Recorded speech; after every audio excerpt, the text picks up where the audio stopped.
saw him sitting by himself drinking orange juice at the back of the room. I'm like going, hey, I walk in, this is a true story, I'm with Billy Idol, and I walk in. Oh, jazz it up a little. I'm just sat with Billy Idol, you know.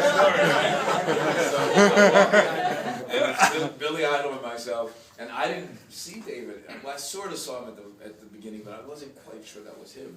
And Billy went, no, it's David fucking and he vomited. He went, how you doing, Mike? I was like, whoa. But at that point, I had already spotted David, gone over to him and talked to him. At that time, he was living in the same building with Luther Vandross and Carl, you know, the Young Americans. Oh, so no. all those guys. So I said, hey, man, you're friends with all my buddies, you know, and blah, blah, blah, and I'm Nile Rodgers, and you're David Bowie, and let's talk. And we started talking about jazz. And that's what linked us together more than anything, was the fact that he had such a deep love and appreciation for jazz. And he told me about the BBC format and how on radio here in England, they didn't really separate it by categories. They just played whatever was happening. So he grew up with all the stuff that I knew. So by the time he and I finished chatting, it was a sort of real mutual respect, mutual admiration society, and a real love affair between the two of us because we like so many of the same artists. But honestly, I don't remember giving him my phone number. And I don't remember him saying that I'd like you to produce my next record. Wow. Now, what was it like when you actually got into the studio at the power station to work together? A piece of cake. It was I don't mean to make light of it because it comes out sounding the wrong way. Let's Dance is the easiest record I've ever made in my life. It's the easiest record I have ever made. It took 17 days, start to finish, literally start to finish. We never remixed it, we never touched it again. The record that you hear is the record we turned in. And he had the studio booked for 21 days.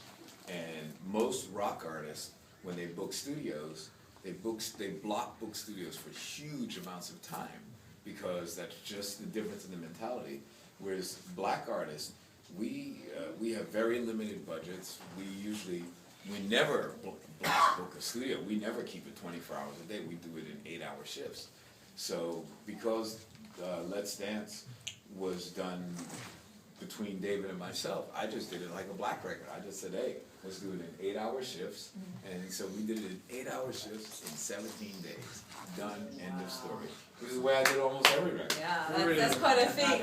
We listened to the first 3 cuts, and it's so punchy. I mean, just the bottom is fantastic. Beautiful. Like the drums and the bass. And I noticed that with a lot of your productions as well. Is there any way you can describe your style, or your production style, or what you want to achieve, or your intention? Well, it is a little bit different for every artist. I mean, if you play Let's Dance and then play Sister Sledge or Diana Ross, they won't sound the same. Now, there are similarities in that there are certain things that I sonically like to hear. It's just because that's what I like. I mean, it's like a person liking pizza. You know, I like bass to sound a certain way.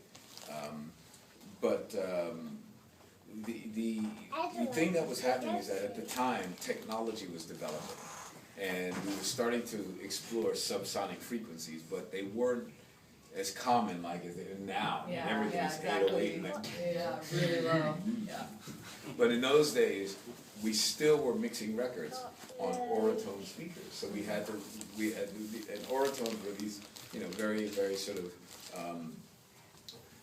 low bandwidth type of monitors because we needed to know that the stereo records would fold down to mono because most people are still listening to the music on their car radios, which was the first time they experienced them.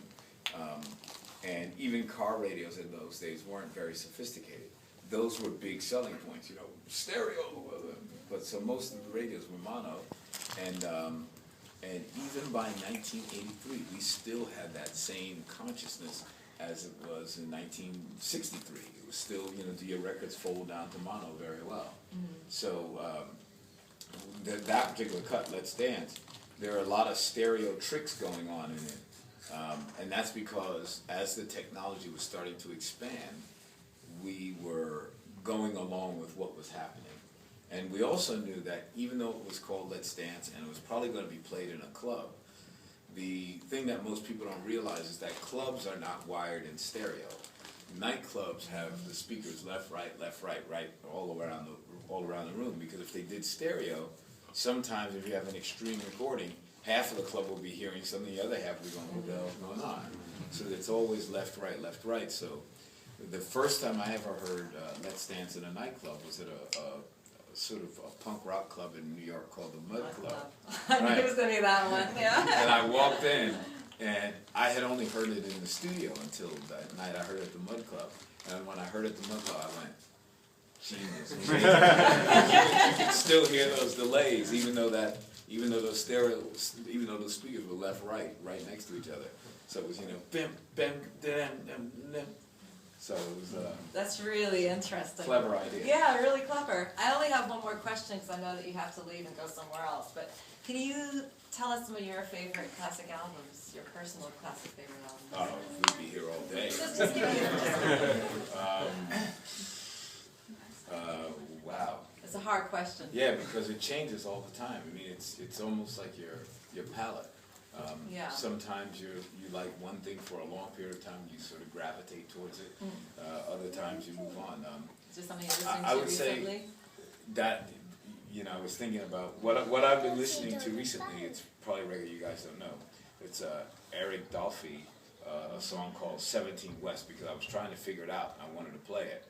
So I kept playing and I kept going, how come I'm not getting it right? And then I bought the sheet music and I went, he changes it every time it comes around. It's like one little accidental note that he changes. You're a jazz guy. Yeah, I'm a jazz guy. I like jazz. I've been listening to goth punk a lot because we did something recently together, and I just wanted to make sure that what I'm doing is as cool as what they're doing, which is pretty damn cool. Who else have I listened to? I hate to say it because it sounds so corny, but last week I was listening to Skrillex a lot because this year we've been doing gigs with a lot of electronic dance music artists, which is incredible because we're an organic band. Like we never cut dance records with click tracks, let alone with sequences or anything like that. So the fact that we've been so accepted in the EDM market is incredible to us. Yeah, but you play your instruments better. So. Okay, I have one last question. Can I get a picture with you? Because I know you gotta go. That's easy enough. Right. Sorry. Video. Hang on. It's just spontaneous. This will be a real photo. It'll be happening. What a good looking pair. Thank you. Great. That was Great. my husband saying that too. Thank you. Yeah. No, you're a legend! A legend!